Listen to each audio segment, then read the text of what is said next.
Welcome back to my channel.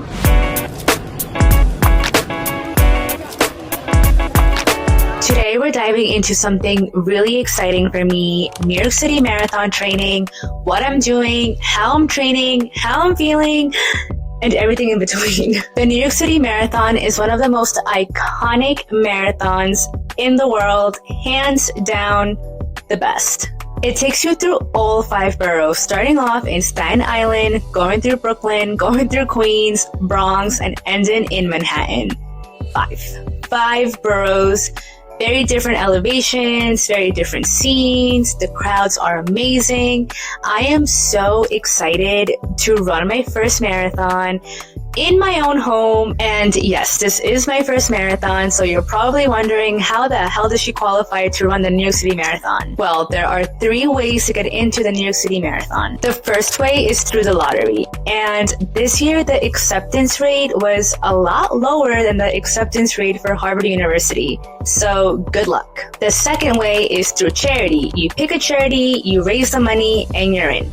That's it. And the third and final way to get in, and how I got in and many people get in, is by doing the 9+1 program. What the heck is a 9+1 program? Well, let me tell you. In New York, there is one organization that runs the running world, and that is New York Road Runners. They have this program called 9+1, which means you run 9 races and then you have to volunteer for 1 event. Now, the races vary from a 5K to a 10K to half marathons to 18 miles. You really pick and choose what you want to run. And then you have to volunteer to 1 event. Again, you can choose the date, the event, whenever, wherever you want, just volunteer. However, you have to do this the year before the marathon year you want to run. So for example, in 2023, I ran 9 races and I volunteered 1 time, and that qualified me to run the New York City Marathon in 2024 this year. Once you claimed your spot and once you paid the fee, the real fun begins. Training. There is a lot of training plans out there. There's apps. I've already mentioned a few in my previous video. Nike Run Club has a free marathon training plan, and I'm using RUNNA. RUNNA is great, but it's not free. And actually, RUNNA just became the official training plan for the New York City Marathon. I feel like a lot of people discredit RUNNA, and I don't know why, because it's been a really good app to me. It's been very helpful and it's pretty straightforward. It has all the types of workouts that you need.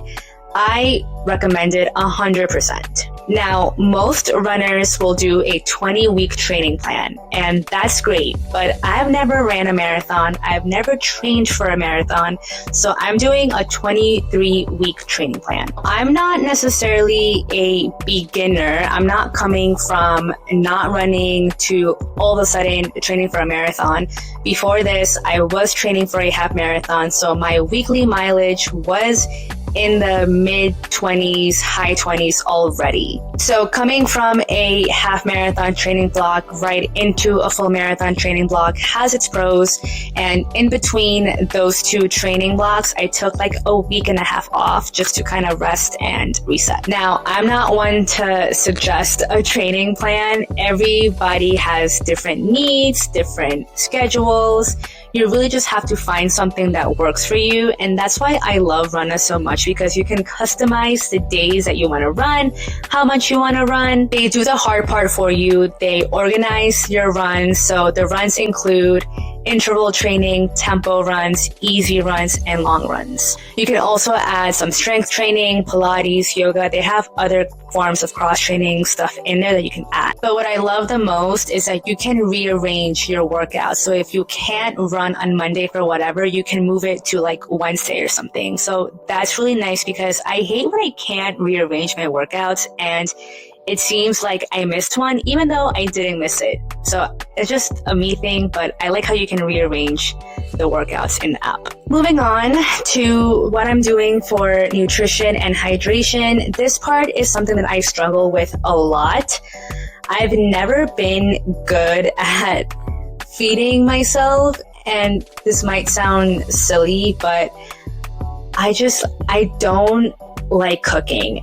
And I'm the type of person that will just eat to stay alive, if that makes sense. But when you're running almost every day or doing some form of exercise, you really, really have to fuel your body. Overall, I just have to get really on it with fueling my body before and after a run. I'm really good at doing it when it's like race week or something, but other than that, I really struggle here. And it's not that I don't eat, because I eat a lot, but I don't necessarily eat the healthiest or things that will help me with recovery. So here's my commitment to being better and doing better in nutrition. And then in terms of hydration, I would say I'm pretty good with staying hydrated. Also, using electrolytes is a very good way to keep hydrated, especially during those hot summer days. And because I want to help you guys out, I will be linking my favorite electrolytes in the description below. Moving on to some gear and equipment for marathon training. Choosing the right gear is so important. It can honestly make or break your entire running experience. I have this entire video dedicated to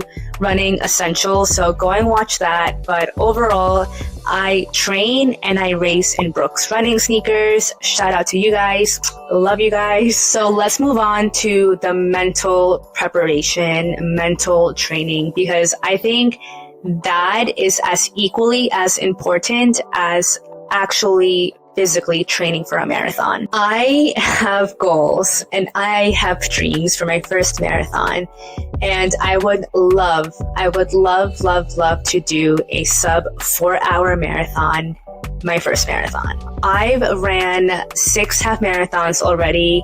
I'm going to do one more in the fall, and I've done countless of 10Ks and 5Ks. However, this is where the mental games come in, because New York City in general is just full of hills, inclines, and you just never know what can happen on race day. So when I lack motivation to get up and go run, I always just visualize my finishing time, 3:59, and I get up because I know that I can do a 4-hour marathon. I know that I can do it. I'm manifesting. I'm not gonna lie. Running is 90% mental, 10% physical, because you actually have to push yourself to get out there and run and complete that workout. It can be so easy to just be like, oh, I'll just run tomorrow and not get it done. It can be so easy to only run 4 miles when you really have to run 5 miles. Like, I've had to kind of like turn this switch on in my head whenever I go out there and I run, because I have to get it done. I really, really want my marathon time to be a sub 4-hour. Also, when I'm doing my interval training or my tempo runs and I just feel like I don't want to do it anymore, like I want to give up, I visualize my time, because that is what keeps me going. I want a sub 4-hour marathon time. It's not impossible. It's definitely doable. I just have to really work for it. They say that training is the hard part and the race is the celebration. And I believe it. And I can't wait for race day. I'm like getting emotional. Oh my God. Yeah, I'm very excited. And I think my goal of a sub 4-hour can be done. Now, with all of that said, it leads me into my next segment, the actual New York City Marathon course. New York City Marathon is one of the hardest courses that there is out there. Runner's World ranked it the hardest marathon out of the 6 world major marathons. So there goes again my whole goal of doing a sub 4-hour in my first marathon. Sounds crazy, but I can do it. I just have to train for a sub 4 marathon. Okay, well, that was a lot. And if you guys are still here, thank you so much for watching. I hope you found this helpful. I hope you got something out of it. If you have any questions, any tips, or you just simply want to share your marathon experience, please do so in the comments. I welcome any tips. I welcome any insights, because This is my first rodeo, but it won't be my last. And of course, don't forget to like and subscribe to my channel, and I'll see you guys next time. Peace.